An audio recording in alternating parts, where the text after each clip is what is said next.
시장을 하나씩 분석해주는 투데이 분석 시간입니다. 뉴스타 유창희 대표 함께하겠습니다. 안녕하세요. 안녕하십니까. 최근에 외국인들이 상당히 우리나라 주식을 잘 사주면서 잘 버텨주고 있어요. 그 안에서도 조금 더 뭐랄까 섹터라고 해야 되나, 테마라고 해야 되나.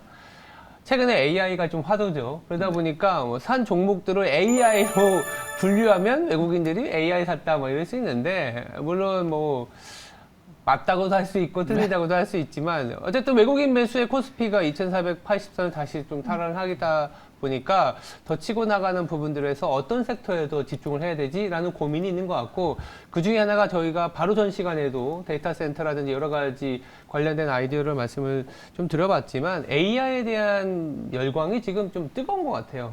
근데 좀 아쉬운 건 또 간밤에 미국 증시에서는 또 구글이 좀 많이 하락을 했습니다. 관련돼서. 그래서 이 부분들을 좀 얘기를 나눠봐야 되는데, AI 관련주는 또 어떻게 보시는지 좀 궁금하고요. 뭐 AI 관련해서 계속 몇 번 말씀드렸던 것 같은데, 어쨌든 뭐 계속 관심이 좀 많은 것 같아요. 투자자들도 그렇고 뭐 시장에서도 그렇고, 뭐 지금 제3의 IT 혁명을 일으킬 수 있다라고 좀 평가를 받고 있죠.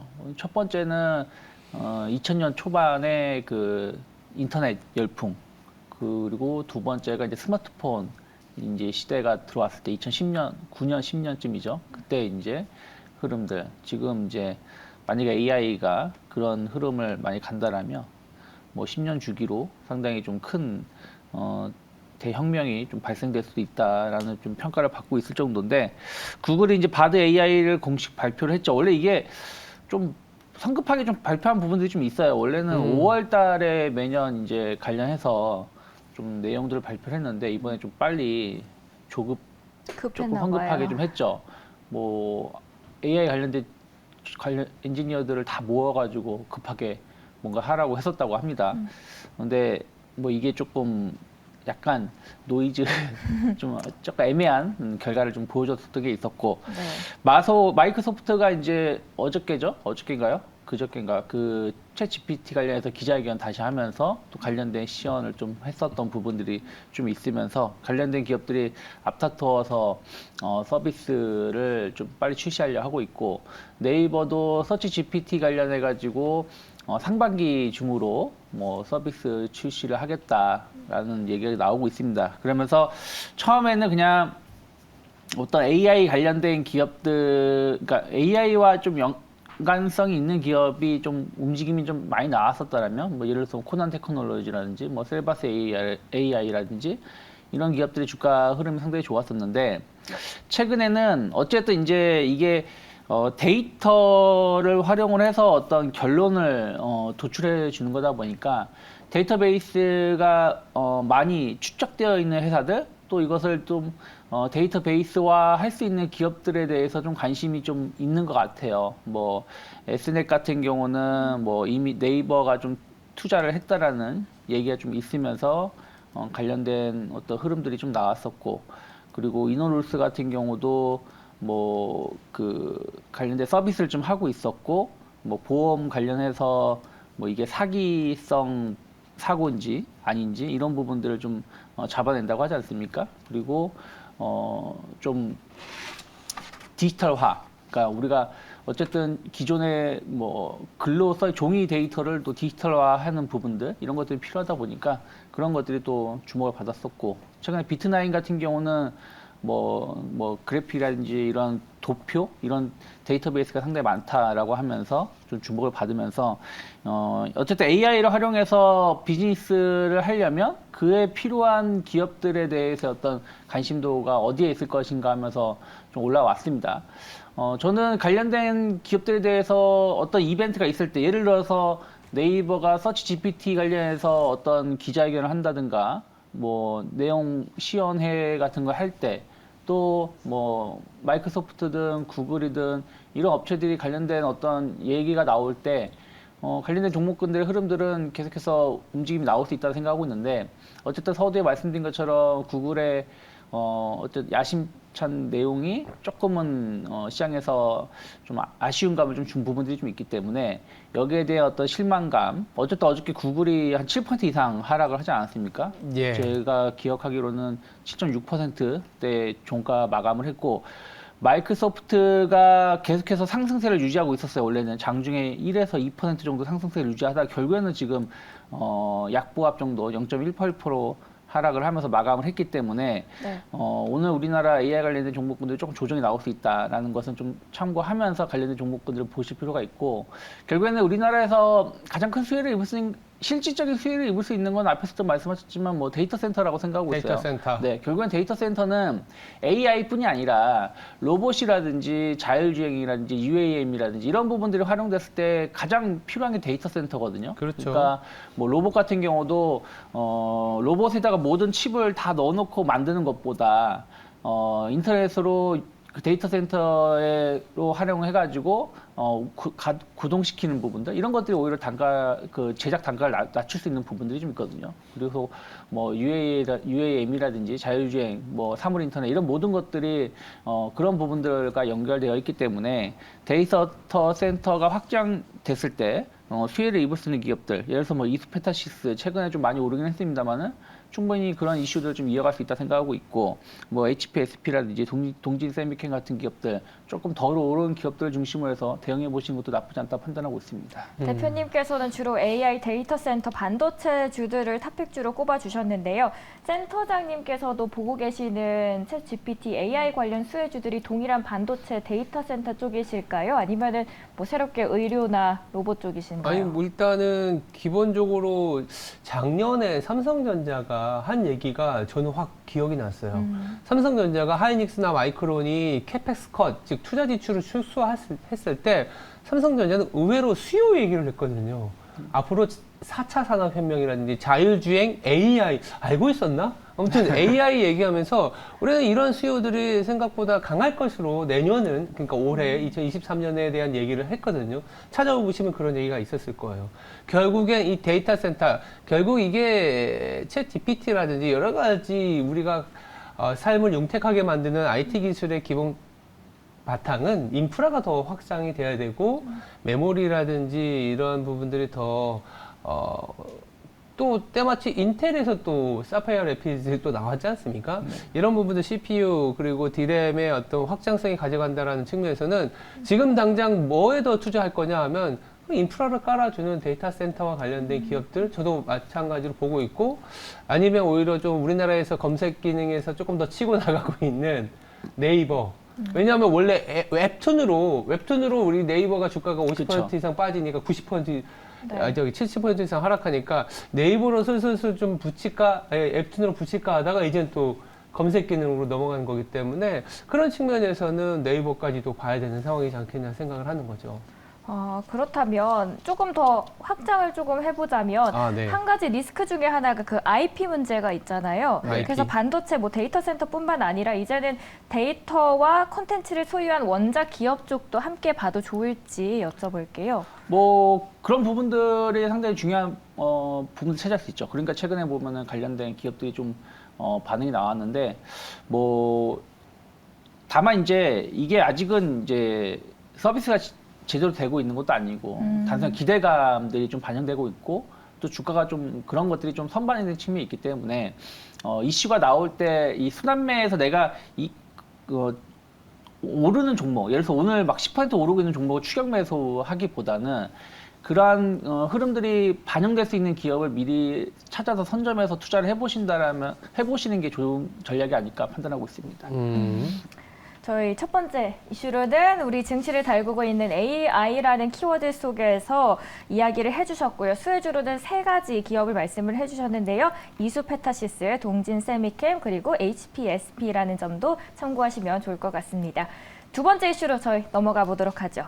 카카오가 SM의 2대 주주로 등급을 하면서 엔터 시장의 판도를 흔들고 있습니다. SM 엔터 같은 경우에는 경영권 분쟁은 격화되고 있는 상황인데요. 이들의 주가 향방은 어떻게 될 거라고 보시나요, 대표님? 뭐 항상 경영권 분쟁은 주가 상승으로 그렇죠. 나왔었기 때문에 이번에도 주가 상승으로 나올 수 있지 않을까 좀 판단을 좀 하고 있습니다. 특히 그 올해는 그 SM에 대한 어떤 주가 상승을 좀 기대감이 상당히 높았었던 한 해가 되고 있거든요. 왜 그러냐면 주요 엔터 3사 하이브, SEM, 뭐 JYP 엔터테인먼트를 비교해 본다라면 SM의 매출이 두 번째로 많습니다. 근데 영업이익을 비교해 보면 JYP 엔터테인먼트보다 못해요. 근데 JYP 엔터테인먼트하고 매출 규모는 SM이 거의 2배 이상 많거든요. 근데 영업이익은 그것보다 못하다는 뜻은 상당히 비용이 좀 많이 나가고 있다는 건데, 뭐 SM은 뭐 부동산 사업도 하고 있고, 뭐 면세점이라든지, 뭐 다른 여러 사업을 많이 하고 있죠. 그러다 보니까 뭐 금리 상승기라든지 경기가 안 좋을 때는 그런 거에 대한 비용이 때문에 수익성이 줄어들 수밖에 없는 부분들이 좀 있습니다. 하지만 제일 큰 거는 라이크 기획 관련해 가지고 좀 몰아주기, 일감 몰아주기 이런 영향이 좀 컸던 거 아니겠습니까? 근데 올해는 그러한 것들이 좀 줄어들 수 있는 부분들이 있기 때문에 주가는 상당히 좀 기대를 해볼 수 있는 상황에서 이번에 이제 약간의 그 경영권 분쟁이 이슈가 발생된 것이죠.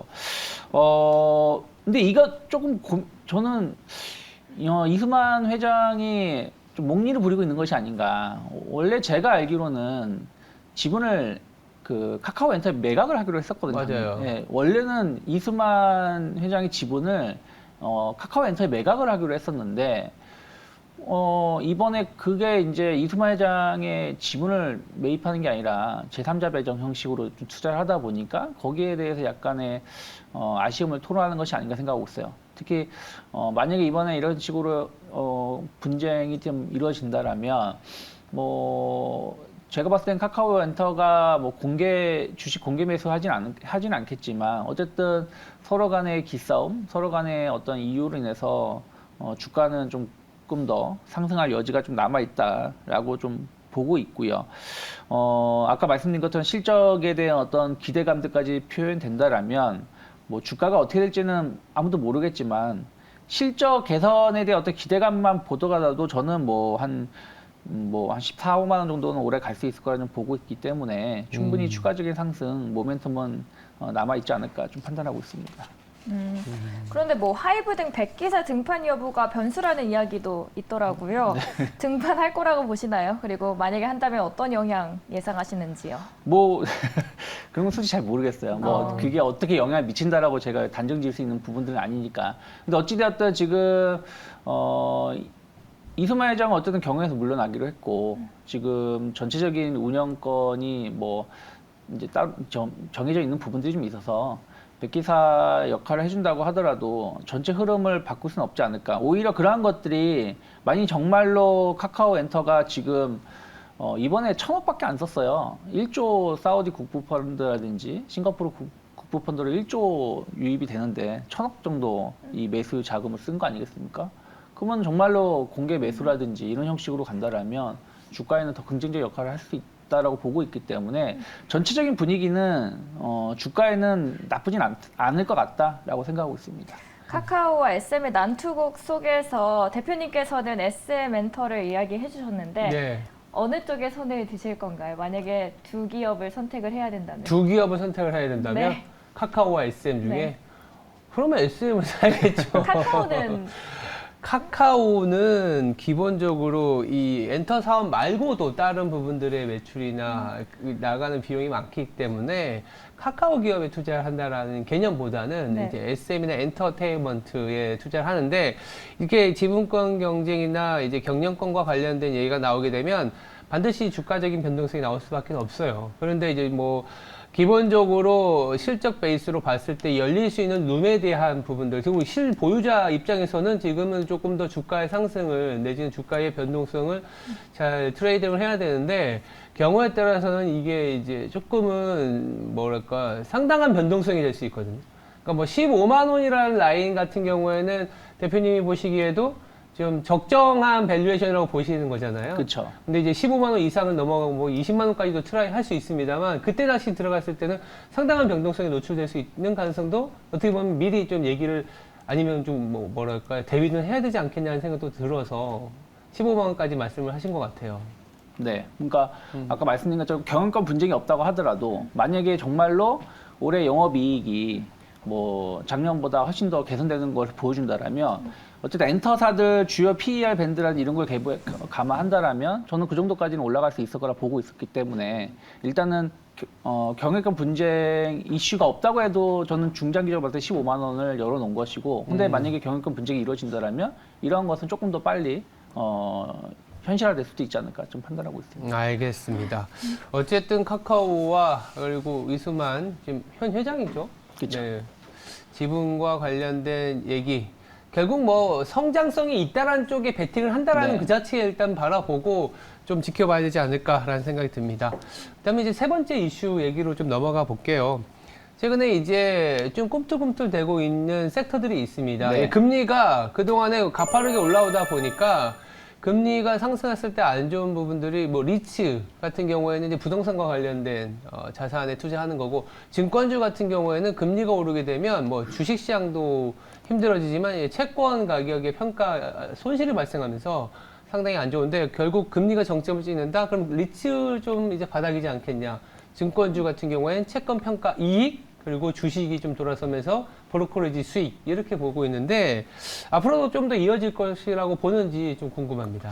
뭐 지금 어쨌든 시장 자체가 올라온 게 금리 정점에 대한 기대감이잖아요. 그러니까 저는 올해 주식시장에 대해서 박스권 흐름을 계속 예상하고 있는데 네. 박스권 흐름이라고 하더라도 오히려 그 개별 종목 장세는 더 활발하게 될 수도 있다라고 생각하고 있어요. 그러면 어쨌든 개인 투자자들의 거래량이라든지 거래 대금이 작년은 한 해 내내 계속 쪼그라들었다라면 올해는 좀 점진적으로 늘어날 가능성도 높다라고 보고 있습니다.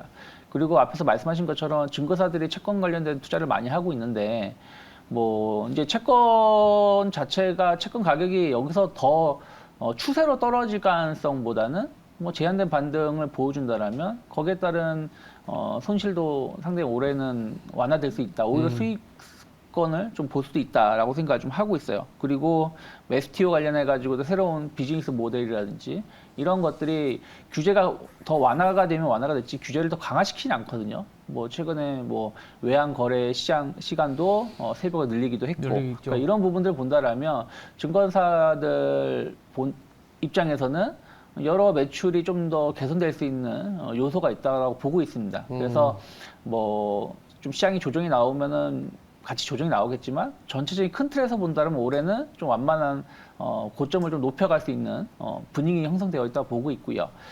다만 리츠 관련된 기업들은 좀 고민을 좀 해볼 필요는 있다 생각을 좀 하고 있어요. 왜 그러냐면 금리가 정점인 것이지 정말로 금리가 얼마나 하락할지는 모르는 거 아니겠습니까? 그리고 이것이 다시 금리가 지금 너무 많이 올라 있으니까 일정 수준의 하락인 것이지 과거처럼 0%대로 또 급격한 하락은 아닐 거라 보고 있어요.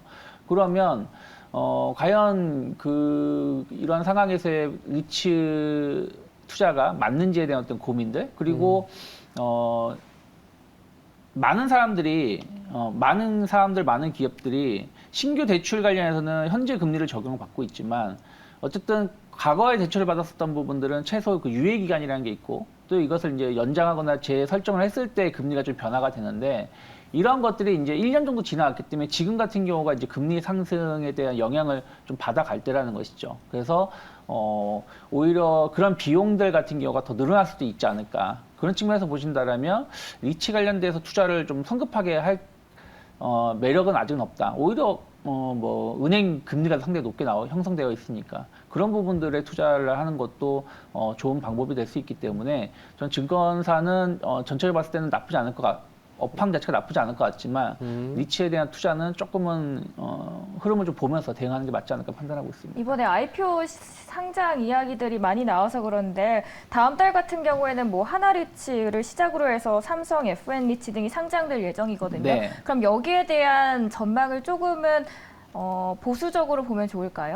뭐 그쵸. 저는 그렇게 보고 있어요. 그러니까 왜냐면 그 리치 관련해서 어떻게 우리가 투자 수익을 엄청나게 기대하면서 투자를 하고 있지는 않거든요. 그렇죠. 그런 상황에서 그러니까 그 투자 수익 자체가 높지 않기 때문에 근데 그 정도의 수익을 낼 수 있는 안전하게 낼 수 있는 그 대안이 지금 금리가 좀 높게 형성되어 있기 때문에 여러 군데에서 나올 수 있는 부분들이 있지 않습니까? 예를 들어서 뭐 지금 그것보다는 덜하겠죠. 뭐 한전채가 됐든 아니면 뭐 어저께 하이닉스가 채권 발행에 성공한 것도 상대적인 금리라든지 이런 부분들이 매력이 있어서 일정 부분 성공한 거라고 또 보고 있기 때문에 리치 말고도 이제는 고금리 시대이기 때문에 투자 대안이 좀 있다라면 그